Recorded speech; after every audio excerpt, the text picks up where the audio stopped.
ಗಜಮುಖ ನಾನಿನ್ನ ಪಾದವ ನೆನೆವೆ ತರ್ಕಡತ ತರ್ಕಡತೈ ತರ್ಕಡತ ತರ್ಕಡತೈ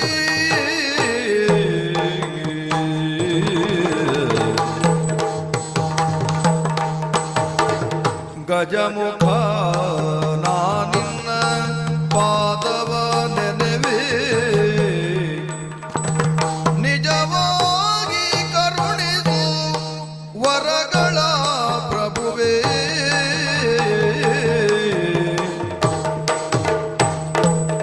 ಮೂಷಿಕ ವಾಹನ ಮೋದಕ ಹಸ್ತ ಮೂಷಿಕ ವಾಹನ ಮೋದಕ ಹಸ್ತ ಪಾಶಾಂಕುಶಧರ ಪರಮ ಪವಿತ್ರ ಪರಮ ಪವಿತ್ರ ಪರಮ ಪವಿತ್ರ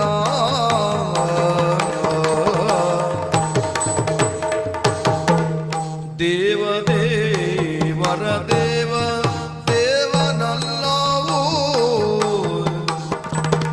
ದೇವ ದೇವರ ದೇವ ದೇವನಲ್ಲವೋ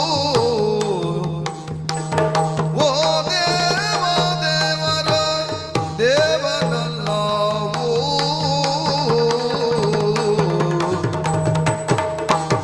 ದೇವ ದೇವರ ದೇವ ದೇವನಲ್ಲವೋ ಓ ದೇವ ದೇವರ ದೇವನಲ್ಲವೋ ಓ ದೇವ ದೇವರ ದೇವನಲ್ಲವೋ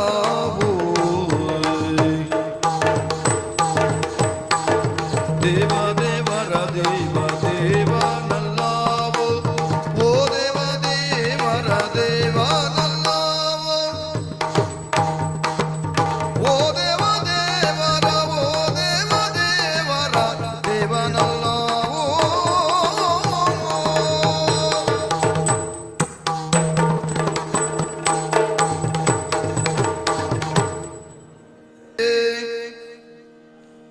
ವಂದಿಸುವೆ ಶಾರದೆಗೆ ಶಕ್ರಾದಿ ಅಮರರಿಂಗೆರಗಿ ನಾಂದಿಯೊಳ್ ವರವ್ಯಾಸ ಮುನಿಪದ ದ್ವಂದ್ವ ಕಾನತನಾಗಿ ಕವಿಗಳ ಸಂದಣಿಗೆ ಬಲ ಬಂದು ಪೇಳುವೆ ನೀ ಕಥಾಮೃತವ ಆ ಆ ಆ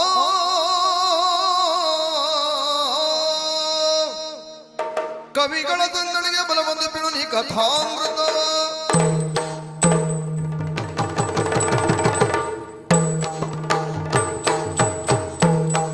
ಇತರ ಜಾತಗಾತ್ರಿಯೋಳು ಒಂದಿನ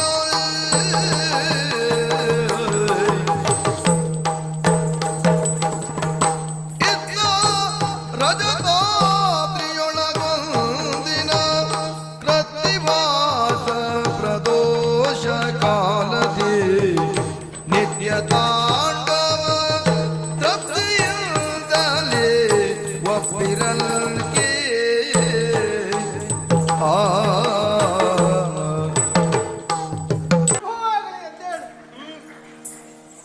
ಶಿವೆ ವಲ್ಲಭ ಪರಮ ಪವಿತ್ರವಾದಂತಹ ಕೈಲಾಸಗಿರಿ ಇದು ಇದು ನಮ್ಮದಂತಹ ಆವಾಸ ಸ್ಥಾನ ಬೆಳ್ಳಿ ಬೆಟ್ಟ ಹಿಮಚ್ಛಾಯಿತವಾದಂತಹ ಪ್ರದೇಶ ಇದು ಇಲ್ಲಿ ನೆಲೆಯಾಗಿ ನಿಂತವರು ನಾವು ನಮ್ಮನ್ನು ಕಾಣುವುದಕ್ಕೋ ನಮ್ಮ ಶುಭಾಶೀರ್ವಾದವನ್ನು ಪಡೆಯುವುದಕ್ಕೋ ಅನೇಕರು ಇಲ್ಲಿವರೆಗೆ ಬರುವವರಿದ್ದಾರೆ ಶಿವೆ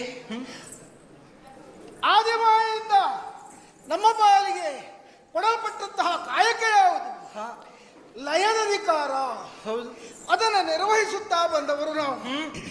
ಲಯ ಎಂದರೇನು ಅದರ ಕುರಿತಾಗಿ ಸಾಕಷ್ಟು ಜನರಿಗೆ ತಿಳುವಳಿಕೆ ಎನ್ನುವುದಿಲ್ಲ. ಲಯ ಎನ್ನುವುದು ಸರ್ವನಾಶ ಅಲ್ಲ, ಮತ್ತೆ ಅದೊಂದು ರೀತಿಯ ರೂಪಾಂತರ ಅಷ್ಟೇ. ಯಾವ ಬಗೆಯಲ್ಲಿ ಬೀಜವೊಂದು ನಾಶವಾಗಿ ಹುಲ್ಲಾದೀತು, ಹುಲ್ಲು ನಾಶವಾಗಿ ಪಶುವಿನ ಆಹಾರವಾದೀತು. ಹೌದು. ಆಹಾರ ಜೀರ್ಣವಾಗಿ ಅದು ಹಾಲಾದೀತು, ಅಲ್ಲ ತ್ಯಾಜ್ಯ ಗೊಬ್ಬರವಾದೀತು. ಹಾಲು ಮೊಸರಾದೀತು. ಹೌದು. ಹಾಲು ನಾಶವಾಗುತ್ತದೆ, ಮೊಸರಾಗಿ ಪರಿವರ್ತನೆಯಾಗುತ್ತದೆ, ಮತ್ತೊಂದು ರೂಪದಲ್ಲಿ ಲಭಿಸ್ತದೆ. ಹೌದು. ಹಾಗಿದ್ರೆ ಲಯ ಇದಕ್ಕೆ ಸರ್ವನಾಶ ಅಂತ ಅರ್ಥ ಅಲ್ಲ, ಅದು ರೂಪಾಂತರ. ಇನ್ನು ಸಾವಿಗೆ ನಾವೇ ಅಧಿಕಾರಿಗಳು ಈ ಬಗೆಯಲ್ಲಿಯೂ ಭಾವಿಸುವವರಿದ್ದಾರೆ. ಸಾವು ಎನ್ನುವುದರ ಅರ್ಥ ಏನು, ಅದರ ಅರ್ಥವ್ಯಾಪ್ತಿಯು ಕೆಲವರಿಗೆ ಗೊತ್ತಿಲ್ಲ. ಸಾವು ಎನ್ನುವುದು ಸರ್ವನಾಶವೇನೂ ಅಲ್ಲ, ಮತ್ತೆ ಪರಿಚಿತಾವಸ್ಥೆಯಿಂದ ಅಪರಿಚಿತಾವಸ್ಥೆಗೆ ತೆರಳುವ ಬಗೆಗೆ ಸಾವು ಎನ್ನುವುದಾಗಿ ಹೆಸರು. ಆದರೂ ಸಾವಿನ ಕುರಿತಾಗಿ ಭಯ ಯಾಕೆ? ಕಾರಣ ಇಷ್ಟೇ, ಏನು? ಅಪರಿಚಿತ ಭಾವವೇ ಭೀತಿಯನ್ನುಂಟು ಮಾಡುವಂತಹದ್ದು. ಯಾವಾಗಲೂ ಹಾಗೆ ನೋಡಿ, ಒಂದು ಅಪರಿಚಿತವಾದಂತಹ ಪ್ರದೇಶಕ್ಕೆ ನಾವು ಹೋಗುತ್ತೇವೆ, ಎಷ್ಟೇ ಅರಿವಿದ್ದರೂ ಸಣ್ಣದಾದಂತಹ ಆತಂಕ ಎನ್ನುವುದು ಮನದಲ್ಲಿ ಮನೆ ಮಾಡಿರುತ್ತದೆ. ಹೌದು. ಅಪರಿಚಿತ ಭಾವ, ಅಪರಿಚಿತ ವ್ಯಕ್ತಿಯೊಡನೆ ಸಂಪರ್ಕ, ಅಪರಿಚಿತವಾದಂತಹ ವಿಷಯ, ಇಲ್ಲಿ ಎಲ್ಲವೂ ಮನಸ್ಸಿನ ಮೂಲೆಯಲ್ಲಿ ಅಧೈರ್ಯವನ್ನು, ಆತಂಕವನ್ನು, ದುಗುಡ ದುಮ್ಮಾನವನ್ನು ಉಂಟು ಮಾಡುತ್ತದೆ. ಆ ಕಾರಣಕ್ಕಾಗಿ ಹಾಗೆ ಸಾವಿನ ಅನಂತರದಲ್ಲಿ ಏನು ಎನ್ನುವ ಅರಿವಿಲ್ಲದವರು ಅದರ ಕುರಿತಾಗಿ ಭಯಕ್ಕೊಳಗಾಗುತ್ತಾರೆ. ನಿಜವಾಗಿ ಭಯಕ್ಕೊಳಗಾಗಬೇಕಾದ ಅವಶ್ಯಕತೆ ಇಲ್ಲ, ರೂಪಾಂತರ ಅಷ್ಟೇ. ಸರಿ. ಪ್ರಾಜ್ಞರಾದವರು ಆ ಕಾರಣದಿಂದಾಗಿ ಸಾವಿನ ಕುರಿತಾಗಿಯೂ ಭಯವನ್ನ ಪಡದೆ ನಿರ್ಭೀತಿಯಿಂದ ಸಾವನ್ನು ಸ್ವಾಗತಿಸುವ ಕಾರಣ ಅದು. ಹೀಗಿದೆ ಎಲ್ಲ ಬಿಡು. ಈ ರೀತಿಯಾಗಿ ಸೃಷ್ಟಿ ಸ್ಥಿತಿ ಲಯ ಕಾರ್ಯಗಳನ್ನು ನಾವು ಮುಂದುವರಿಸಿಕೊಂಡು ಬಂದವು. ಪ್ರಪಂಚದ ಸ್ಥಿತಿಗತಿಯ ಕುರಿತಾಗಿ ಒಂದು ವಿಶಿಷ್ಟವಾದಂತಹ ಧೋರಣೆಯನ್ನು ಹೊಂದಿದವರಿದ್ದೇವೆ ನಾವು. ಈ ಪ್ರಪಂಚದ ಸ್ಥಿತಿಗತಿ ಎನ್ನುವುದು ಅದು ನಿಂತ ನೀರಾಗಿರಬಾರದು, ಅದು ಹರಿಯುವ ಜರಿಯಾಗಿರಬೇಕು. ನಿಂತ ನೀರಾಗಿ ಅದು ಎಲ್ಲಿಯಾದರೂ ಜಡತೆಯನ್ನು ಹೊಂದಿತು ಅಂತ ಆದ್ರೆ ಅದಕ್ಕೊಂದು ಚಾಲನೆಯನ್ನು ಕೊಟ್ಟು ಪ್ರಪಂಚವನ್ನು ಮುನ್ನಡೆಸುವವರು ನಾವು. ಈಗ ಯೋಚಿಸಿದರೆ ಆ ರೀತಿಯಾದಂತಹ ಜಡತೆ ಎನ್ನುವುದು ಎಲ್ಲಿಯೂ ಕಾಣುವುದಿಲ್ಲ. ಬಿಡು, ಇದೆಲ್ಲ ನನ್ನ ವಿಚಾರವಾಯ್ತಲ್ಲ, ನೀನೇನು ಸಾಮಾನ್ಯದವಳೇನಿ? ವಿಸ್ಮಯ ಜಗಾರಿ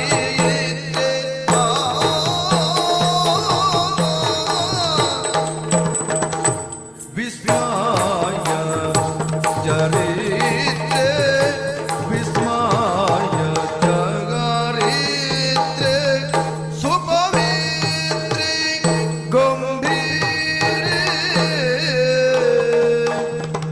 ಸುಪವಿತ್ರಿ ಸುಪವಿತ್ರಿ ಗಂಭೀರೆ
ವಿಶೇಷವಾದಂತಹ ವಿಶಿಷ್ಟವಾದಂತಹ ಚರಿತ್ರೆಯನ್ನು ಹೊಂದಿದವಳು ನೀನು. ಚರಿತ್ರೆ ಅದು ಹಾಗೆ ಕೆಲವು ಮಹಾತ್ಮರ ಬದುಕೆನ್ನುವುದು, ಬದುಕಿನಲ್ಲಿ ನಡೆದ ದಾರಿ ಎನ್ನುವುದೇ ಚರಿತ್ರೆಯಾಗಿ ಪರಿಣಮಿಸುತ್ತದೆ. ಹೌದು, ಅಷ್ಟೇ ಅಲ್ಲ, ನಿನ್ನದಂಥ ಕಥೆಯ ಒಂದು ರೀತಿಯ ಮಹಾತ್ಮೆ ಅದು. ಯಾಕೆ ಯಾಕೆ? ನೀನು ನಡೆದು ಬಂದ ಬಗೆ ಹಾಗೆ, ಈ ಲೋಕವನ್ನು ಸೃಷ್ಟಿಸಿದ ಬಗೆ, ಅಷ್ಟೇ ಅಲ್ಲ ಅದನ್ನು ಪಾಲಿಸುವಲ್ಲಿ ನೀನು ತೋರಿದ ದಕ್ಷತೆ, ಇತ್ಯಾದಿ ಇತ್ಯಾದಿ ಇತ್ಯಾದಿ ವಿಚಾರಗಳು ಆ ನಿನ್ನ ಕಥೆಯೇ ಮಹಾತ್ಮೆಯಾಗಿ ಪರಿಣಮಿಸಿದೆ. ಸ್ವಾಮಿ, ನನ್ನ ಜೀವನದಲ್ಲಿ ಯಾವುದೇ ಘಟನೆ ನಡೆದಿದ್ದರೂ ಕೂಡ ಪ್ರಪಂಚವೆಲ್ಲ ನನ್ನನ್ನು ಆರಾಧಿಸ್ತಾ ಇದೆ ಅಂತ ಆದ್ರೆ ಅದೆಲ್ಲಕ್ಕೂ ಸರ್ವ ಕಾರಣ ನೀವೇ ಅಂತ ನಂಬಿಕೊಂಡವಳು ನಾನು. ನಿಮ್ಮಿಂದಲೇ ಅಲ್ವಾ ನಾನು ಜಗತ್ತನ್ನ ಕಾಣ್ತಾ ಇರುವುದು. ಹೆಂಡತಿ ಆದವಳಿಗೆ ಆ ಭಾವ ಬೇಕು ನೋಡಿ. ಹೌದು, ನಾನು ಎಷ್ಟೇ ಹೆಸರನ್ನು ಮಾಡಿರಲಿ ಅದಕ್ಕೆಲ್ಲ ಗಂಡ ಕಾರಣ ಎನ್ನುವ ಆ ವಿನೀತ ಭಾವ ಇದ್ದಾಗ ಅದಕ್ಕೊಂದು ಅರ್ಥ ಅಂತ ಬರ್ತದೆ. ಮತ್ತೆ ಪ್ರಪಂಚದ ಸಾಮಾನ್ಯ ಹೆಣ್ಣು ಮಕ್ಕಳಿಗಾದರೆ ಅದೊಂದು ಪಾಠವಾಗಿ ಪರಿಣಮಿಸ್ತದೆ. ಕೈ ಹಿಡಿದ ಗಂಡನನ್ನೇ ದೇವರು ಅಂತ ಯೋಚನೆ ಮಾಡುತ್ತಾರೆ, ನಂಬಿಕೊಳ್ಳುತ್ತಾರೆ. ನನ್ನ ಭಾಗ್ಯ ನೋಡಿ, ದೇವರನ್ನೇ ಗಂಡನನ್ನಾಗಿ ಪಡೆದುಕೊಳ್ಳುವಂತಹ ಭಾಗ್ಯ ನನ್ನ ಬದುಕಲು. ಹೌದು, ಅಷ್ಟೇ ಅಲ್ಲ, ಪಡೆಯುವುದಷ್ಟೇ ಅಲ್ಲ, ಆ ಸ್ಥಾನವನ್ನು ಉಳಿಸಿಕೊಳ್ಳುವುದರಲ್ಲಿಯೂ ನೀನು ಮುಂದಾದವಳು. ಹಾಗಾಗಿಯೇ ನಿನ್ನದಂತ ದೇವಿ ಮಹಾತ್ಮಿ ಸತಿ ಚರಿತ್ರೆ ಈ ರೀತಿಯಲ್ಲಿ ಪ್ರಚಾರಗೊಂಡದ್ದು ಇರ್ಲಿ ಅಂತೆ. ಇಂದು ನಿನ್ನನ್ನು ಕರೆದದ್ದು ಯಾಕೆ ನಾನು? ಕಾರಣ ಉಂಟು. ಏನು? ಸಮಯವನ್ನು ನೋಡಿದೀಯಾ? ಸಂಧ್ಯಾ ಕಾಲ ಸಮೀಪಿಸುತ್ತಾ ಬಂತು. ಹೌದು, ನನ್ನ ನಿತ್ಯದ ಕ್ರಮ ಹಾಗೆ ತ್ರಿಸಂಧ್ಯೆಯಲ್ಲಿಯೂ ಸಂಧ್ಯಾ ಅದರ ಅರ್ಥ ಏನು? ಒಂದು ಹೊತ್ತು ಮತ್ತೊಂದು ಹೊತ್ತನ್ನು ಸಂಧಿಸುವ ವೇಳೆ, ಅದಕ್ಕೆ ಸಂಧ್ಯಾ ಅಂತ ಹೆಸರು. ತ್ರಿಸಂಧ್ಯಾ ಅಂದ್ರೆ 3 ಹೊತ್ತು ಕೂಡುವ ವೇಳೆ ಭಕ್ತರ ಚಿತಾಭಸ್ಮವನ್ನ ಲೇಪಿಸಿಕೊಂಡು ತೃಪ್ತನಾಗುವವನು ನಾನು. ಹೌದು, ಜೊತೆಯಲ್ಲಿ ಆ ಮುಖೇನವಾಗಿ ಭಕ್ತರ ಉದ್ಧಾರವನ್ನೂ ಮಾಡುವವನು ನಾನು. ಆದ್ದರಿಂದಾಗಿ ಆ ಪರಿಪಾಠವನ್ನ ಚಾಚೂ ತಪ್ಪದೆ ನಡೆಸಿಕೊಂಡು ಬಂದವನಿದ್ದೇನೆ. ಹಾಗಂತ ನೀನು ತ್ರಿಕಾಲದಲ್ಲಿಯೂ ಕ್ಲುಪ್ತವಾದಂತಹ ಸಮಯಕ್ಕೆ ಭಸ್ಮವನ್ನು ತೆಗೆದುಕೊಂಡು ಬಂದು ಕೊಡುವ ಪದ್ಧತಿ ನಿನ್ನದು, ಆ ಕಾರ್ಯ ನನ್ನದು. ಆದರೆ ಇಂದು ಮಾತ್ರ ಹಾಗಲ್ಲ. ಅತ್ತ ಹೊತ್ತಿನತ್ತ ಲಕ್ಷ್ಯ ಹಾಕದೆ ಇಲ್ಲಿಯೇ ನಿಂತೆಯಲ್ಲ, ಯಾಕೆ ಅಂತ ಅರ್ಥ ಆಗ್ಲಿಲ್ಲ. ಕಾರಣ ಉಂಟು ಸ್ವಾಮಿ. ಏನು? ಹೇಳಿದ್ರಲ್ಲ ನೀವು, ನನ್ನನ್ನು ದೇವಿಯ ಮಹಾತ್ಮೆ ಅಂತ ಕೊಂಡಾಡುವವರಿದ್ದಾರೆ ಅಂತ. ಹೌದು, ನನ್ನ ಪತಿದೇವನ ಮಹಾತ್ಮೆಯನ್ನು ನೋಡುತ್ತಾ ನಿಮ್ಮ ಮಾತಿನಲ್ಲಿ ತೊಡಗಿಕೊಳ್ಳುತ್ತಾ ಸಮಯ ಆದದ್ದು ಗೊತ್ತಾಗ್ಲಿಲ್ಲ ಸ್ವಾಮಿ ನನಗೆ. ಇರ್ಲಿ, ಯಾವುದರಲ್ಲಿಯೇ ಮೈಮರೆತರು ಕರ್ತವ್ಯದಲ್ಲಿ ಚ್ಯುತಿ ಅಂತ ಆಗಕೂಡದು. ಹೌದು, ಆ ದೃಷ್ಟಿಯಿಂದ ಈಗ ನೀನು ಮಾಡಬೇಕಾದದ್ದೇನು ಹೇಳು? ಭಸ್ಮವನ್ನು ತರ್ತೇನೆ, ಆದಷ್ಟು ಬೇಗ ಹೋಗಿ ಬರ್ತೇನೆ. ಒಂದು ಮಾತು, ಹೊಲಸಾದ ವಸ್ತುಗಳು ಭಸ್ಮದೊಳಗಿರಲು, ಹೊಲಸಾದ ವಸ್ತುಗಳು ಭಸ್ಮದೊಳಗಿರಲು ತೊಲಗಿದುದೌದು ಎನ್ನೆಡೆಗೆ ವೇಗದೊಳು, ತೊಲಗಿದುದೌದು ಎನ್ನೆಡೆಗೆ ವೇಗದೊಳು.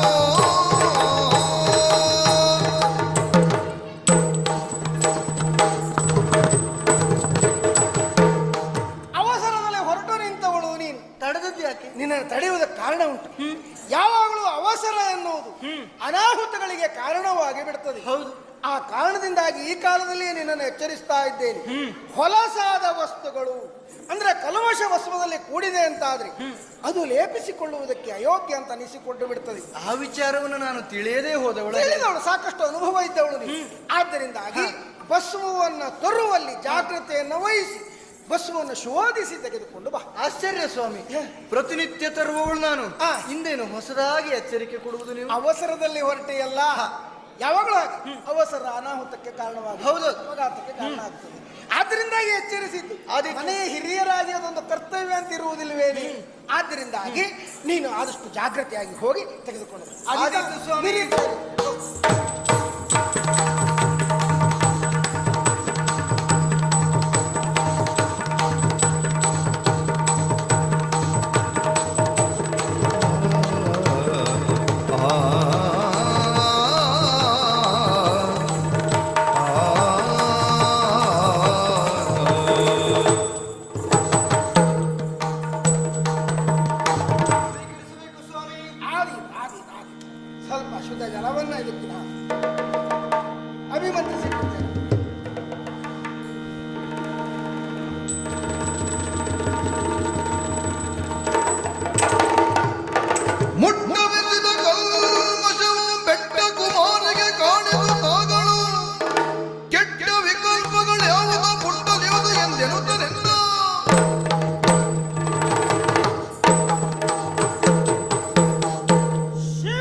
ಲೇಪಿಸಿಕೊಳ್ಳಬೇಕು. ಲೇಪಿಸಿಕೊಳ್ಳಬೇಕು.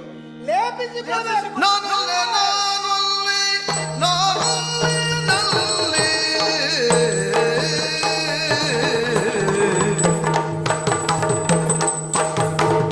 ನಾನೊಲ್ಲೆ ನಾನೊಲ್ಲೆ ನಾನೊಲ್ಲೆ ನಲ್ಲೆ ನಾನೊಲ್ಲೆ ನಾನೊಲ್ಲೆ ನಾನೊಲ್ಲೆ ನಲ್ಲೆ ಏನೋ ಭಸ್ಮದಿ ತೋರ್ಪುದು ಹೊಲಸಲ್ಲೇ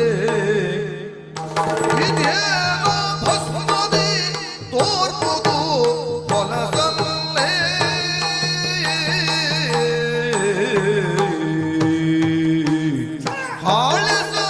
ಹಾಳೆಸಾಗಿದೆಯಲ್ಲೇ ಹಾಳೆಸಾಗಿದೆಯಲ್ಲೇ ಎಂದಿರ್ಬೋದು ಕಲ್ಲೇ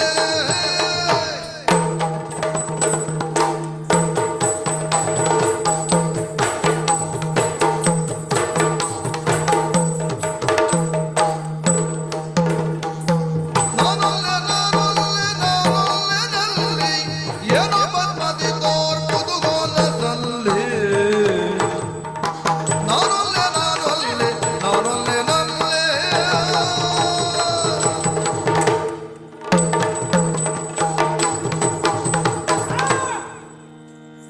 ನಾನೊಲ್ಲೆ. ಯಾಕೆ ಸ್ವಾಮಿ ಸಿಟ್ಟು ನಿಮಗೆ? ನಾನೊಲ್ಲೆ. ಅಯ್ಯೋ, ಈ ಭಸ್ಮವನ್ನು ನಾನು ಲೇಪಿಸಿಕೊಳ್ಳಬೇಕು. ಸಾಧ್ಯವೇ ಇಲ್ಲ. ಅಲ್ಲ ಅಂಥದ್ದು ಏನಾಯ್ತು? ಕಾರಣ ಉಂಟು. ಈ ಭಸ್ಮವನ್ನು ಲೇಪಿಸಿಕೊಳ್ಳಬೇಕೆನ್ನುವ ಕಾರಣಕ್ಕಾಗಿ ಅದಕ್ಕೆ ಶುದ್ಧ ಜಲವನ್ನ ಹಾಕಿ ಅಭಿಮಂತ್ರಿಸುತ್ತಿರಬಹುದಾದ ಸಂದರ್ಭ. ಅದರಲ್ಲಿ ದೊರೆತದ್ದೇನು? ಕಲ್ಮಶ ಒಂದು ದೊರೆಯಿತು. ಇದೇನು ಭಸ್ಮದಿ ತೋರುವುದು ಹೊಲಸಲ್ಲೇ. ಆ ಹೊಲಸು ಆ ಭಸ್ಮದಲ್ಲಿದೆ. ಅದೀಗ ಸಾಮಾನ್ಯವಾದಂತಹ ಬೂದಿ ಅಲ್ಲ, ಸ್ಮಶಾನದಲ್ಲಿರಬಹುದಾದ ಬೂದಿ ಅಲ್ಲ ಅದು. ಅದಲ್ಲ. ಅದೀಗ ಶಿವನ ಸಾನ್ನಿಧ್ಯವನ್ನ ಸೇರಿದಂತಹ ಭಸ್ಮ, ಅಭಿಮಂತ್ರಿಸಲ್ಪಟ್ಟಂತಹ ಭಸ್ಮ. ಅದನ್ನ ಈಗ ನಾನು ಧಾರಣೆ ಮಾಡಿದೆ ಅಂತಾದ್ರೆ ಏನಾದೀತು? ಭಕ್ತರ ಒಳಿತಿಗಾಗಿಯೋ ಲೋಕ ಕಲ್ಯಾಣಾರ್ಥವಾಗಿಯೋ ಇದನ್ನು ಧಾರಣೆ ಮಾಡುವವರು ನಾವು. ಆ ರೀತಿಯಲ್ಲಿ ಧಾರಣೆ ಮಾಡಿದೆ ಅಂತಾದ್ರೆ ಕಲ್ಮಶಯುಕ್ತವಾದಂತಹ ಭಸ್ಮವನ್ನು ಧಾರಣೆ ಮಾಡಿ ಲೋಕಕ್ಕೆ ಅದರಿಂದ ಕೆಡುಕುಂಟಾದೀತು. ಆದ್ದರಿಂದಾಗಿ ಖಂಡಿತವಾಗಿ ಅದನ್ನು ಧರಿಸಲಾರೆ. ಸ್ವಾಮಿ, ಪ್ರಪಂಚದ ಜನರೆಲ್ಲ ಶಿಲೆಯಲ್ಲೇ ಶಿವನನ್ನ ಕಾಣುತ್ತಾ ಇದ್ದಾರೆ. ಹಾಗಿದ್ರೆ ಅಂತ ಶಿಲೆಯಲ್ಲಿ ಶಿವನನ್ನು ನೋಡಬಹುದು ಅಂತಾದ್ರೆ, ಸಾಕ್ಷಾತ್ ಶಿವನಿಗೆ ಶಿಲೆಯ ತುಂಡೊಂದು ಲಭಿಸಿತು ಅಂತಾದ್ರೆ ಅದರಿಂದ ಏನು ಕಲ್ಮಶ ಸ್ವಾಮಿ? ಅದನ್ನ ಬದಿಗೆತ್ತಿ ಇಡುವುದು, ಲೇಪಿಸಿಕೊಳ್ಳುವುದು, ಹಾಗೆ ಮಾಡಿದ್ರೆ ಆಗುವುದಿಲ್ಲ ಸ್ವಾಮಿ. ಆಗಲಿಕ್ಕಿಲ್ಲ. ಮೊದಲೇ ಹೇಳಿಲ್ವ ನನಗೆ? ಬೋಧಿಸಲಾಗಿರ್ಬೆ ಮೊದಲಾಗಿ ನಿನಗೆ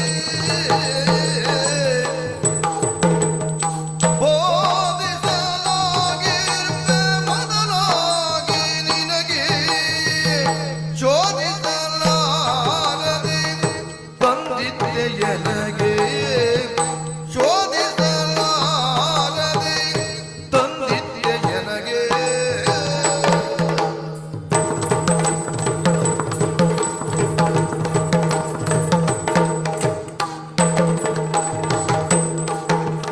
ಲೇಪಿಸಲಾರೆ ಮೈಗೆ ಬಿಸಾಡುವೆ ಕೆಳಗೆ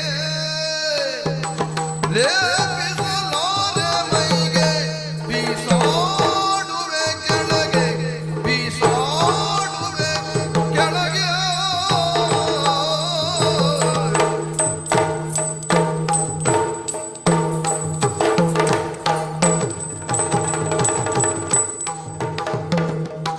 ನಾನೊಲ್ಲೆ ನಾನೊಲ್ಲೆ ನಾನೊಲ್ಲೆ ನಲ್ಲೆ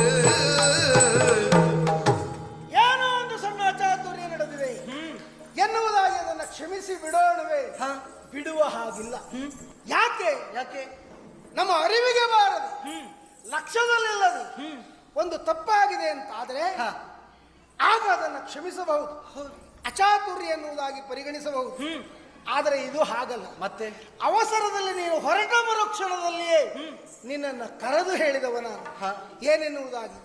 ಹೊಲಸಾದ ವಸ್ತುಗಳು ಭಸ್ಮದೊಳಗಿರಲು ಲೇಪಿಸದೆ ಅದನ್ನು ತೊಲಗಿಸ್ತೇನೆ ಎನ್ನುವುದಾಗಿ. ಹೌದು. ಹೌದಾ? ಈ ರೀತಿಯಾಗಿ ನನಗೆ ಎಚ್ಚರಿಕೆಯ ಮಾತನ್ನು ಹೇಳಿದಾಗ ಅತ್ತ ಅಲಕ್ಷ್ಯ ಭಾವವನ್ನು ತಳೆದೆ, ನಿರ್ಲಕ್ಷ್ಯವನ್ನ ತೋರಿದೆ ಅಂತಾದ್ರೆ ಇದಕ್ಕೆ ಕಾರಣ ನಿನ್ನ ಉದಾಸೀನ್ಯ. ಆದ್ದರಿಂದಾಗಿ ಇಂತಹ ಪ್ರಮಾದ ಎನ್ನುವುದು ಘಟಿಸಿದೆ. ಆದ್ದರಿಂದಾಗಿ ಇದನ್ನು ಧರಿಸುವುದಕ್ಕೆ ಯಾವ ಕಾರಣಕ್ಕೂ ಯಾವ ಕ್ಷಣದಲ್ಲಿಯೂ ಮನ ಮಾಡಲಾರೆ. ಉದ್ದೇಶಪೂರ್ವಕವಾಗಿ ಮಾಡಿದ್ದಲ್ಲ ಸ್ವಾಮಿ, ಕಣ್ಣು ತಪ್ಪಿನಿಂದ ಆದದ್ದು, ಅದಕ್ಕಿಷ್ಟು ದೊಡ್ಡವರು ಮಾಡಬಹುದಾದ ತಪ್ಪಿಗೆ ಕ್ಷಮೆ ಎನ್ನುವುದಿಲ್ಲ. ಯಾವ ಲೋಕದ ಸಾಮಾನ್ಯದವರು ಕ್ಷಮೆಯಿಂದ ತಪ್ಪನ್ನು ಮಾಡಿದ್ರು, ಕ್ಷಮಿಸೋಣ. ಯಾಕೆ? ಅರಿವಿಲ್ಲದವರು ಎನ್ನುವ ಕಾರಣಕ್ಕಾಗಿ. ನೀನು ನಿನ್ನಂತವಳು ಹಾಗಲ್ಲ, ಜಗತ್ತಿನ ತಂದೆ ತಾಯಿಗಳು ಎನ್ನುವ ಸ್ಥಾನದಲ್ಲಿದ್ದವರು ನಾವು. ತಪ್ಪುವುದಕ್ಕೆ ನಮ್ಮಂಥವರಿಗೆ ಅವಕಾಶ ಇಲ್ಲ. ಅಷ್ಟಕ್ಕೂ ಎಚ್ಚರಿಸದ ಮೇಲೂ ತಪ್ಪಿದೆ ಅಂತಾದ್ರೆ, ಎಚ್ಚರಿಸದ ಇದ್ದಿದ್ರೆ ಏನಾಗುತ್ತಿತ್ತು ಹೇಳು? ಏನೆಲ್ಲ ಆಗಿ ಹೋಗ್ತಿತ್ತು. ಆದ್ದರಿಂದ ಲೇಪಿಸುವುದಕ್ಕೆ ಸಾಧ್ಯ ಇಲ್ಲ. ಅದನ್ನು ಇಂತೆಂದು ಭಸ್ಮವ ಚದುರುವಷ್ಟರೊಳು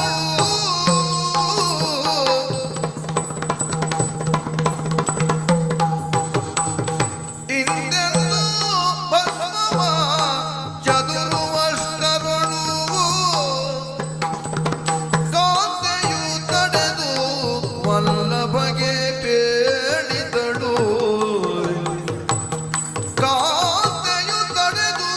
ವಲ್ಲಭಗೆ ಬೇಡಿದಳು.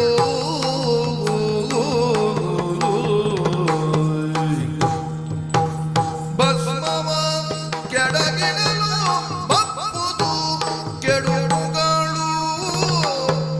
ಭಸ್ಮವ ಕೆಳಗಿಡಲು ಬಪ್ಪುದು ಕೆಡುಕುಗಳು. ಭಸ್ಮವ ಕೆಳಗಿಡಲು ಬಪ್ಪುದು ಕೆಡುಕುಗಳು. ಇಂತೆಂದು ಭಸ್ಮವ ಚದುರುವಷ್ಟರಳು ಕಾಂತೆಯು ತಡೆದು ವಲ್ಲಭಗೆ ಬೆಳಿದಳು. ಕಾಂತೆಯು ತಡೆದು ವಲ್ಲಭಗೆ ಬೆಳಿದಳು.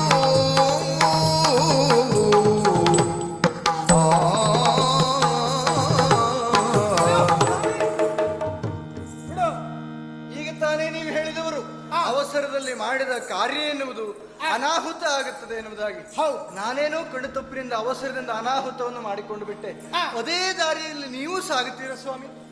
ಭಸ್ಮದಲ್ಲಿ ಕಲ್ಲೊಂದು ಲಭಿಸುತ್ತೆಂಬ ಕಾರಣಕ್ಕಾಗಿ ಅಭಿಮಂತ್ರಿಸಿದಂತಹ ಭಸ್ಮವನ್ನ ಕೆಳಗೆ ಬಿಸಾಡಿದಿರಿ ಅಂತಾದ್ರೆ ಯೋಚನೆ ಮಾಡಿ ನೋಡಿ.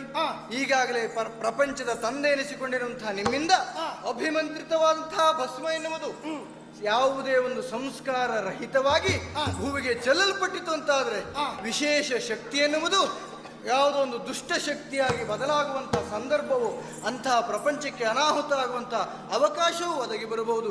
ಸ್ವಲ್ಪ ಯೋಚನೆ ಮಾಡಿ ನೋಡಿ ಸ್ವಾಮಿ. ಪ್ರಪಂಚದ ಜನರೆಲ್ಲ ನಿಮ್ಮನ್ನ ತಂದೆ ಅಂತ ಪೂಜಿಸ್ತಾರೆ. ಅಂಥ ತಂದೆ ಪ್ರಪಂಚಕ್ಕೆ ಕೆಡಕಾಗುವಂತಹ ಕಾರ್ಯವನ್ನು ಮಾಡಬಹುದು ಹೇಳಿ. ಹಾಗಾಗಿ ಅಭಿಮಂತ್ರಿಸಿದಂತಹ ಭಸ್ಮವನ್ನ ದಯವಿಟ್ಟು ಕೆಳಗೆ ಚೆಲ್ಲದೆ ದೊಡ್ಡ ಮನಸ್ಸು ಮಾಡಿ ಲೇಪಿಸಿಕೊಳ್ಳಬೇಕು ಸ್ವಾಮಿ. ನೀನು ಅವಸರದಲ್ಲಿ ತಪ್ಪನ್ನೇ ಸಗಿದೆ. ಹೌದು, ಆದ್ರೆ ನಾನು ಅವಸರದಲ್ಲಿ ಚೆಲ್ತಾ ಇದ್ದದ್ದಲ್ಲ. ಮತ್ತೆ ಸಾಕಷ್ಟು ವಿಚಾರ ಮಾಡಿ ಈ ರೀತಿಯಾದಂತಹ ತಪ್ಪಿಗೆ ಇದು ಶಿಕ್ಷೆ, ಇದೇ ಪ್ರಾಯಶ್ಚಿತ್ತ. ಈ ರೀತಿಯಾಗಿ ತೀರ್ಮಾನವನ್ನು ಕೈಗೊಂಡಿದ್ದೇನೆ. ಅನಾಹುತ ಆದೀತು. ಅನಾಹುತ ಆದ್ರೆ ಎದುರಿಸುವುದಕ್ಕೆ ನಾನಿದ್ದೇನಲ್ಲ, ನಾನು ಸಿದ್ಧನಿದ್ದೇನೆ. ಅದು ಏನೇ ಬಂದರೂ ನಾನು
ಧನುಜ ಹೋ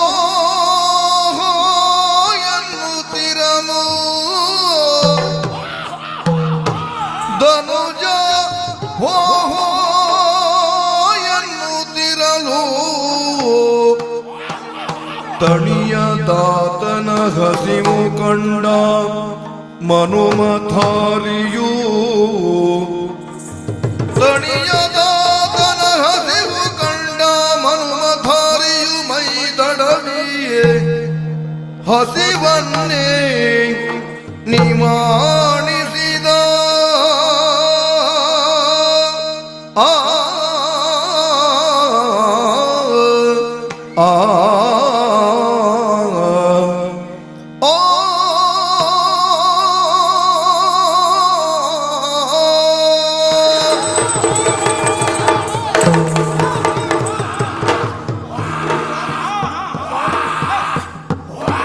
ಏನಾದ್ರೂ ಮಾಡಿ ಮೊದಲು ಒಂದು ಸ್ವರ ಒಂದು ಬಿಡಿಸಿ. ಸ್ವಲ್ಪ ಆ ರೀತಿಯಲ್ಲಿ ಬೊಬ್ಬೆಯನ್ನ ಹೊಡೆಯುತ್ತಾ ಇದ್ದಾನೆ. ಕಾರಣ ಏನಿರಬಹುದು? ಭಯ ಆಗುತ್ತದೆ. ಮಗು ಹುಟ್ಟಿದ ಮರುಕ್ಷಣದಲ್ಲಿ ರೋಧಿಸುತ್ತದೆ. ಕಾರಣ ಏನು?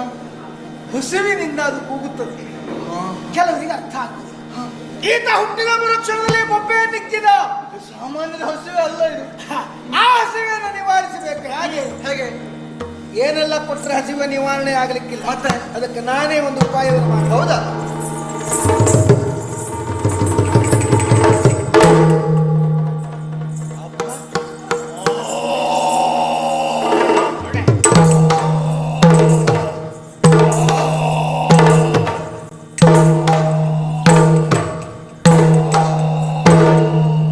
ನಾಳೆ ಲೋಕಕ್ಕೆ ಪಾಠ ಆಗಬಹುದು. ಯಾವುದು? ಯಾವ ಮನೆಯಲ್ಲಿ ಮಗು ಹಸಿವಿನಿಂದ ಕೂಗ್ತಾ ಉಂಟು, ಅಪ್ಪ ಹೋಗುದು ತಲೆ ಮೇಲೆ ಕೈ ಇಡುದು, ಏನ್ ಮಾಡಿದ್ರು ಮಗು ಸುಮ್ಮನೆ ಉಳಿಯುದು. ಸ್ವಲ್ಪ ಎಲ್ಲ ಅಪ್ಪಂದಿರ ತಲೆ ಮೇಲೆ ಕೈ ಇಟ್ಟರೆ ಹಸಿವೆ ಹೋಗುವುದಿಲ್ಲ. ಹೋಗುದಿಲ್ಲ. ನಾನು ಇಟ್ಟದ್ದಕ್ಕಾಗಿ ಪ್ರಪಂಚದ ತಂದೆಯೇ ಕೈ ಇಡಬೇಕು. ಕೈ ಇಡಬೇಕು. ಆದರೂ ಬೊಬ್ಬೆ ಹೊಡಿತಾ ಇದ್ದಾನೆ. ಅವರೆಲ್ಲ ಇದ್ದಾರೆ ನಮ್ಮಲ್ಲಿ ಬೇಕಾದ್ರೆ. ಏನಾಗಿದೆ? ಏನು? ಹೊಟ್ಟೆಯ ಹಸಿವೆನ್ನುವುದು ನಿವಾರಣೆ ಆಗಿದೆ. ಈಗ ಹಸಿವು ಆರಂಭ ಆಗಿದೆ. ಯಾವುದು? ಜ್ಞಾನದ ಹಸಿವು. ತಿಳಿದುಕೊಳ್ಳಬೇಕು. ಹೌದು. ಅರಿತುಕೊಳ್ಳಬೇಕು. ಅವನಿಗೊಂದು ವಿದ್ಯೆ ಕೊಡಿ. ಎನ್ನುವ ಹಸಿವು ಜಾಗೃತವಾಗ್ತಾ ಇದೆ. ಆದ್ದರಿಂದಾಗಿ ಆತನ ಜ್ಞಾನದ ಹಸಿವನ್ನ ನಾವು ನಿವಾರಿಸಬೇಕು. ಅವನೊಂದು ವಿದ್ಯಾಧರಣ ಮಾಡಿ. ಆಗ್ತಾನೆ. ಅದು ನಾವು ನಮ್ಮ ಕೃಪೆ ಅಂತ ಇದ್ರೆ ಅದಾಗ್ತಾನೆ. ಸರಿ ಸರಿ, ಯೋಚನೆ ಮಾಡಬೇಕು. ಈಗ ನಾನು ಪ್ರಥಮವಾಗಿ ಜ್ಞಾನ ಎನ್ನುವುದು ಮೂಡುವುದು ಆರಂಭವಾಗುವುದು ಎಲ್ಲಿಂದ? ಎಲ್ಲಿಂದ? ಅಕ್ಷರಾಭ್ಯಾಸದಿಂದ. ಅವನು ಯಾರು, ನಾನು ಯಾರು, ಇತ್ಯಾದಿ ಇತ್ಯಾದಿ. ಸರಿ ಸರಿ. ಅದರ ಆ ಕಲ್ಪನೆಯನ್ನ ಆತನಿಗೆ ಕೊಡಬೇಕು. ಅದನ್ನು ನಾನು ಕೊಡ್ತೇನಂತೆ. ಕೊಡಿ ಕೊಡಿ. ಮತ್ತೆ ನೀನೇನಾದ್ರೂ ಪ್ರಯತ್ನ ಮಾಡ್ತೀಯಾ? ಅಯ್ಯೋ ನನಗೆ ಬೇಡ. ನಾನೇ ಮಾಡಿ.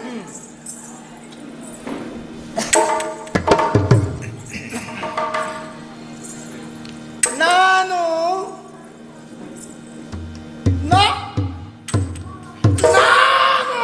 ಬಂತು ನೋಡು, ಬಂತು.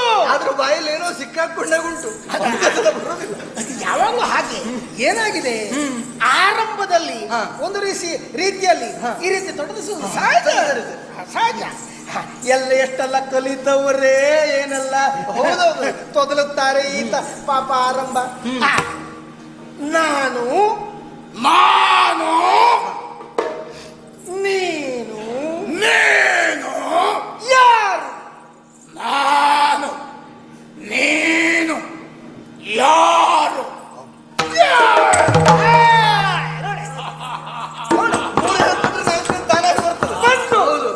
ಮತ್ತೆ ಯಾವಾಗಲೂ ನೀನೇನು ನಾನೇನು ಎನ್ನುವುದನ್ನು ಅರ್ಥೈಸಿಕೊಂಡ್ರ ಎಲ್ಲ ಸಾಮಾನ್ಯ ಬಂದ ಹಾಗೆ. ಹೌದಾ? ಕೆಲವರಿಗೆ ಅದೇ ಗೊತ್ತಿರುವುದಿಲ್ಲ. ಹೌದೌದು. ನಾವೇನು ಅಂತ ಗೊತ್ತಿರುವುದಿಲ್ಲ. ಹಾಗಾಗಿ ಆಗುವುದು ಸಮಸ್ಯೆ. ಅದು ಬೇಡ, ಅದು ಬೇಡ. ಅದು ನಮಗೆ ಸ್ವರದ ತೊಂದರೆ ಇದ್ದಿದ್ರಿಂದಾಗ ಅಷ್ಟು ಮಾಡಿಕೊಳ್ಳುವುದು ಅನಿವಾರ್ಯ. ನಿಮಗೆಲ್ಲ ಹಾಗಲ್ಲ, ಹುಟ್ಟಿನಿಂದ ಇದೆ, ತೊಂದರೆ ಇಲ್ಲ. ಹೌದು. ಅರ್ಧ ಅದರಲ್ಲೇ ಮೇಲೆ ಬೀಳ್ತೀರಿ ನೀವು, ತೊಂದರೆ ಇಲ್ಲ. ಈಗ ಹೇಳಿಕೊಂಡ್ರೆ ಬಂತು, ಯಾಕಂದ್ರೆ ಇನ್ನು ಮಾತು ಪೂರ್ಣ ಬರಲಿಲ್ಲ. ಅದೇ ಮಾತು ಬಂದಿದ್ದ ಏನಾದ್ರೂ ಹೇಳ್ತಾನೆ.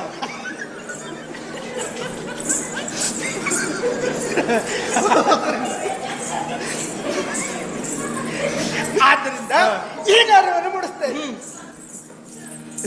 ನಾನು ನಾನು ನಿನ್ನ ಅಪ್ಪ. ಅಲ್ಲ ಇದು ಜ್ಞಾನದ ಹೊಸಿವು ಹೆಚ್ಚಾಗಿ ಜೀರ್ಣ ಆಯ್ತು ಅಂತದ್ದು. ಎಲ್ಲ ಹೆಚ್ಚು ಕಡಿಮೆ ಆಯ್ತು. ಎಲ್ಲ ಹೆಚ್ಚು ಕಡಿಮೆ ಆಯ್ತು. ಎಲ್ಲ ಹೆಚ್ಚು ಕಡಿಮೆ ಆಯ್ತಾ? ಹೌದು. ಸಂಪೂರ್ಣ ಹೆಚ್ಚು ಕಡಿಮೆ ಆಯ್ತು. ಎಲ್ಲ ಒಂದ್ ಕಡೆ ಆದದ್ದಲ್ಲ. ಏನಾಯ್ತು? ಏನ್ ಹೇಳ್ದ? ನಾನು ನಿನ್ನ ಅಪ್ಪ ಅಂತ ಹೇಳಿಕೊಟ್ಟೆ. ಅವ ಹಾಗೆ ಹೇಳ್ದ. ನಾನು ನಿನ್ನ ಅಪ್ಪ. ಹಾಗಾಗುತ್ತೆ 3 ಗಳಿಗೆ ಆಗ್ಲಿಲ್ಲ, ನನ್ನ ಅಪ್ಪ ಅಂತ ಹೇಳ್ತಾ ಇದ್ದ. ಮತ್ತೆ ಏನ್ ತಲೆಗೆ ಬಂತು ನೋಡಿ. ಹಾಗಲ್ಲ ಹೇಳಿಕೊಟ್ಟದ್ದನ್ನ ತಿರುಗಿಸಿದ ಅಷ್ಟೇ. ಹಾಗಲ್ಲ. ಅಲ್ಲ ಅವನಿಗೆ ಮೊದಲು ಸ್ವಲ್ಪ ಬುದ್ಧಿ ಕೊಡಿ. ಬುದ್ಧಿ ಉಂಟೆ, ಒಳಗೆ ಉಂಟು, ಜಾಗೃತ. ಮತ್ತೆ ಇದ್ದ ಕಾಣುವುದಿಲ್ಲ, ಅದು ಚಾಲನೆಗೊಳ್ತಾ ಇಲ್ಲ. ಹಾಗಲ್ಲ. ಈಗ ನೀನು ನನ್ನ ಮಗ. ಅಲ್ಲ ಇದು ಒಂದನೇವರೆಗೂ ಚಾಲನೆ ಆಗದೆ ಹೀಗೆ ಹಾಳಾಗಿ ಹೋಗ್ತದ? ಎಲ್ಲಿಯೋ ಸ್ವಲ್ಪ ಹೆಚ್ಚು ಕಡಿಮೆ ಆಗ್ತಾ ಉಂಟಲ್ಲ. ನಾನು ನಿನ್ನ ಅಪ್ಪ, ನೀನು ನನ್ನ ಮಗ. ಅದಲ್ಲ ಎಲ್ಲ ಹಿಂದ್ಮುಂದಾಗಿ ಹೋಯ್ತು. ಅಪ್ಪ ಮಗ ಹಿಂದ್ ಮುಂದಾಯ್ತು. ಅಪ್ಪ ಮಗ ಹಿಂದ್ಮುಂದಾಯ್ತು. ಹೇಗದು? ಈಗ ಸರಿ ಮಾಡಿ ಹೇಳ್ತೇನೆ. ನೀನು ನನ್ನ ಮಗ. ನೀನು ನನ್ನ ಮಗ. ಅಭಿನಯ ಮಾತ್ರ ಸರಿ ಮಾಡಿದ, ಹೇಳಿದ್ದು ತಪ್ಪೇ ಹೇಳಿದ. ಏನ್ ಮಾಡುವುದೇ? ಈಗ ಉಪಾಯ ಮಾಡ್ತೇನೆ. ಮಾಡಿ. ಉಪಾಯ. ನೀನು ನನ್ನ ಅಪ್ಪ. ನೀನು ನನ್ನ ಅಪ್ಪ. ಈಗ ಸರಿ ಆಯ್ತು. ನೀನು ನನ್ನ ಅಪ್ಪ, ನಾನು ನಿನ್ನ ಮಗ. ನೀನು ನನ್ನ ಅಪ್ಪ, ನಾನು ನಿನ್ನ ಮಗ. ಅಪ್ಪ ಮಗ ಅಪ್ಪ ಮಗ ಅಪ್ಪ ಮಗ.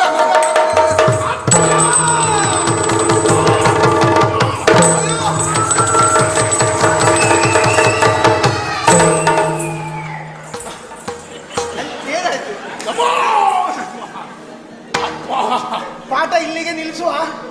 ಪಾಠ ಅಲ್ಲ, ಯಾಕಂದ್ರೆ ಒಂದೊಂದು ಹೇಳಿ ಕೊಟ್ಟಾಗ ಈ ರೀತಿ ಎತ್ತಿ ಬಿಟ್ರೆ ಮತ್ ನಾಳೆ ನಮ್ಮದು ತಿರುಗಾಟ ಏನಿರುವುದಿಲ್ಲ. ಅಪ್ಪ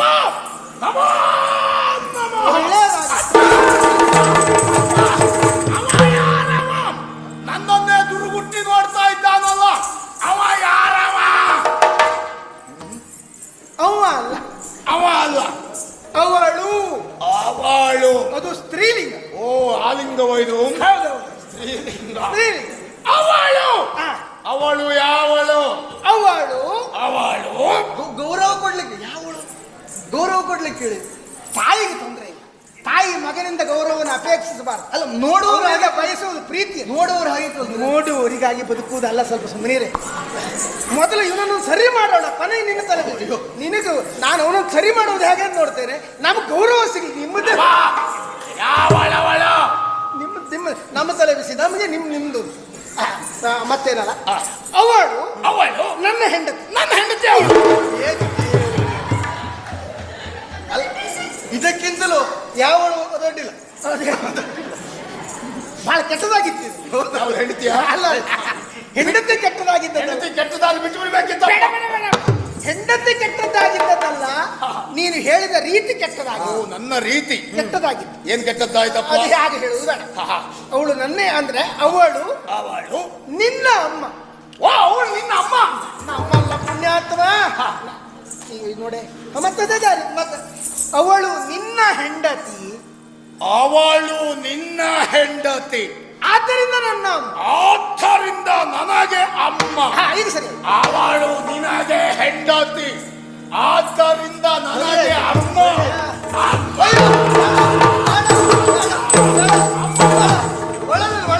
ಒಂದ್ಸಾರಿ ನನ್ನ ಆಶೀರ್ವಾದ ಯಾವತ್ತೂ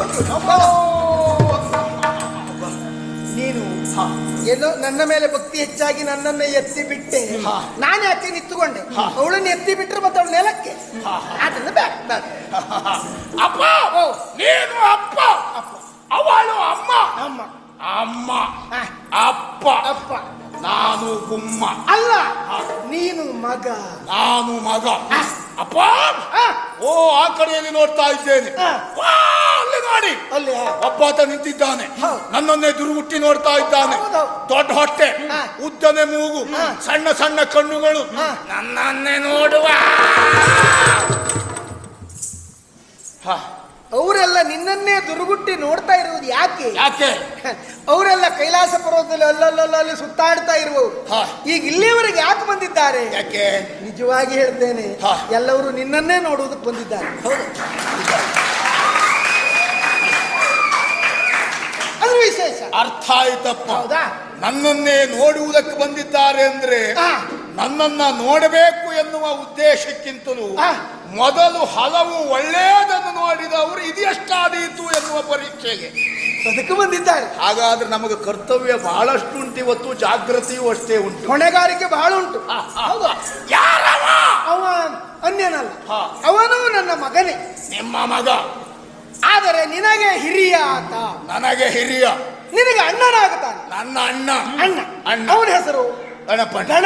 ಗಣಪಣ್ಣ. ಓ ಗಣಪಣ್ಣ, ನಮೋ ನಮಃ, ನಮೋ ನಮಃ, ನಮೋ ನಮಃ. ಈ ಕಡೆಯಲ್ಲಿ ಯಾರು? ಬಿಚ್ಚು ಮಂಡೆ, ಭೀಕರಾಕೃತಿ, ಕೋರೆದಾಡೆ, ಕಂಡಗುಂಡೆಯಂತಹ ಕಣ್ಣುಗಳು, ನನ್ನ ತಲೆ ಬರ್ತಾ ಇದ್ದಾನಲ್ಲ, ಯಾರವ ಯಾರ? ಅವನು ನನ್ನ ಮಗನ. ಎಷ್ಟು ಜನ ಮಕ್ಕಳಿದ್ದಾರೆ, ಸಾಕಷ್ಟು ಜನ ಇದ್ದಾರೆ. ಯಾರು? ಅವ ವೀರಭದ್ರ. ವೀರಭದ್ರ. ನನ್ನ ಜಟೆಯನ್ನ ತೆಗೆದು ನೆಲಕ್ಕೆ ಅಪ್ಪಳದಾಗ ಹುಟ್ಟಿಕೊಂಡವ. ಓ, ಜಟೆಯಲ್ಲಿ ಹುಟ್ಟಿದವ, ನಿನಗೆ ಮಗ, ನನಗೆ ಹಿರಿಯ. ಓ ವೀರಭದ್ರಣ್ಣ, ನಮೋ ನಮಃ, ನಮೋ ಅಪ್ಪ. ಓ ಇಲ್ಲಪ್ಪ, ಯಾರು? ಇವರಿಬ್ಬರ ಹಾಗಲ್ಲ, ಬಹಳ ಸುಂದರವಾಗಿದ್ದಾನೆ. ಯಾವುದೋ ಪಕ್ಷಿಯನ್ನ ಏರಿದ್ದಾನೆ, ಕೈಯಲ್ಲೇನೋ ಸುಂದರವಾದಂತ ಆಯುಧವನ್ನು ಹಿಡ್ಕೊಂಡಿದ್ದಾನೆ. ಮಾತ್ರ ಅಲ್ಲ, ಇವರಿಗಿಂತಲೂ ಭಿನ್ನ, ಒಂದಕ್ಕಿಂತಲೂ ಹೆಚ್ಚಿನ ತಲೆ. ಯಾರವ? ಅವನು ನಿನಗ ಅಣ್ಣನೇ, ನನ್ನ ಮಗ. ಹೌದಾ? ಹೌದು. ಅವನ ಹೆಸರು? ಅವನ ಹೆಸರು ಷಡಾನನ. ಷಡಾನನ. ಷಣ್ಮುಖ. ಓ ಷಣ್ಮುಖನ. ನಮೋ ನಮಃ, ನಮೋ ನಮಃ. ಅಪ್ಪ, ಇವರೆಲ್ಲ ಯಾರು? ಆ ಕಡೆ ಈ ಕಡೆ ಆ ಕಡೆ ತಿರುಗ್ತಾ ಇದ್ದಾರಲ್ಲ, ಅವರೆಲ್ಲ ಯಾರು? ಎಲ್ಲಿಯವರು? ಇವರೆಲ್ಲ ಹರನಗಣ. ಓ, ಇವೆಲ್ಲ ಹಗರಣ ಹಗರಣ. ವ್ಯವಸ್ಥಿತವಾಗಿದ್ರೆ ಹರನಗಣಗಳು, ಅವ್ಯವಸ್ಥೆಯಿಂದ ಕೂಡಿದ್ರೆ ಆಗ ಹಗರಣ.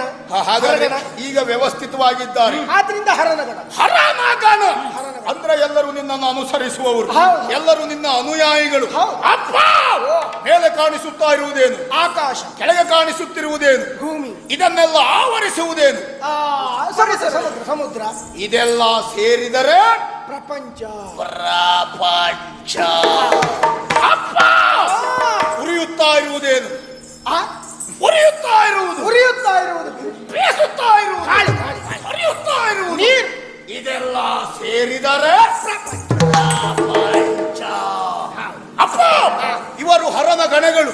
ಅವ ವೀರಭದ್ರಣ್ಣ, ಅವ ಷಣ್ಮುಖಣ್ಣ, ಮತ್ತೊಬ್ಬ ಗಣಪಣ್ಣ, ಇವಳು ಅಮ್ಮ, ನೀನು ಅಪ್ಪ. ನನಗೆ ಅದು ಹೆಸರು. ನೋಡ ಎಷ್ಟು ಬೇಗ ಬುದ್ಧಿ. ಹೆಸರಿನ ತಲೆ ಬಂತು. ಒಂದು ಹೆಸರು ಮಾಡಬೇಕು, ಯೋಚನೆ ಬಂದೇ ಬಿಡ್ತವೆ. ಹೆಸರು ಬೇಕು, ಹೆಸರು ಬೇಕು. ಹೌದು, ಯೋಚಿಸ್ಬೇಕು. ಒಂದು ಹೆಸರನ್ನು ನಾವು ಕೊಡ್ತೇವೆ. ಹೌದೇನೆ? ನೀನೇ ಹೆಸರಿಡ್ತೀಯ? ಅಲ್ಲ, ಹೆಸರಿಡುವ ಕಾಯಕ ಯಾರದ್ದು? ಒಂದು ಕೆಲಸ ಮಾಡಿ, 9 ತಿಂಗಳು ಹೊರಲಿಲ್ಲ, ಹೆರಲಿಲ್ಲ ಅಲ್ಲ, ಅದು ಕಷ್ಟ ಇತ್ತು ಅಂತ. ಹೌದು, ಹಾಗೆ ಹುಟ್ಟಿಕೊಂಡವ. ಒಂದು ಒಳ್ಳೆ ರೀತಿಯಲ್ಲಿ ಒಂದು ಹೆಸರಿಡು ನೋಡೋಣ. ಅಮ್ಮ, ನೀನೇನು ನನ್ನನ್ನು ಹೊರಲಿಲ್ಲ, ಹೆರಲಿಲ್ಲ, ಇಂತಹ ದಷ್ಟಪುಷ್ಟವಾದಂತಹ ಮಗನಿಗೆ ಅಮ್ಮನಾಗಿದ್ದೀಯ. ಒಂದು ಒಳ್ಳೆ ಹೆಸರ. ಒಳ್ಳೆ ಆಯಾ ಆಕಾರಕ್ಕೆ ಒಪ್ಪುವ ಹೆಸರಾಗಿರಬೇಕು. ಇದು ಸ್ವಾಮಿ, ಹೀಗೊಂದು ಯೋಚನೆ ಬರುವುದು. ಹೇಳು. ನೀವು ಬಿಸಾಕಿದಂತಹ ಕೊಲ್ಲಿನಿಂದ ಹುಟ್ಟಿದವ. ಹೌದು, ನಿಮ್ಮನ್ನು ಅಪ್ಪ ಅಂತ ಒಪ್ಪಿಕೊಂಡಿದ್ದಾನೆ. ಹೌದು. ಕೊಲ್ಲಿನಿಂದ ಹುಟ್ಟಿದವ ನಿಮ್ಮನ್ನು ಅಪ್ಪ ಅಂತ ಒಪ್ಪಿಕೊಂಡಿದ್ದಾನೆ ಅಂತಾದ್ರೆ ಕೊಲ್ಲಪ್ಪ ಅಂತ ಇಡುವ. ಕೊಲ್ಲಪ್ಪ ನಡೆದು ಗುಂಡಪ್ಪ. ನೋಡಿ, ಈಗ ಹುಟ್ಟಿದ ತಕ್ಷಣದಲ್ಲೇ ಹೀಗೆ ಬೆಳ್ಕೊಂಡಿದ್ದಾನೆ. ಇನ್ನು ದಿನ ಕಳೆದ್ರೆ ಹೌದೌದು, ಗುಂಡಪ್ಪ, ಗುಂಡಪ್ಪನಪ್ಪ, ಗುಂಡಪ್ಪ, ಗುಂಡಮ್ಮನ ಅಮ್ಮ, ಗುಂಡಮ್ಮ, ಎಲ್ಲ ಗುಂಡ ಸಂತಾನವೇ ನಮ್ಗೆ. ಹಾಗಾದ್ರೆ ಅವಳಿಗೆ ಆದೀತಾ? ಅದು ಬೇಡ. ಅವಳಿಗೆ ಆ ಕುರಿತಾಗಿ ತಿಳುವಳಿಕೆ ಇಲ್ಲ. ಗುಂಡಪ್ಪ ಇದು ಯಾರ ಹೆಸರು? ಯಾರು? ಅದು ಈಶ್ವರನ ಹೆಸರೇ. ಗುಂಡಪ್ಪ ಎನ್ನುವುದಾಗ ಹೆಸರಿಸುವುದು ಕೇಳಲಿಲ್ವೇನೆ? ನಿಮ್ಮ ಯಾವ ದೇವರು?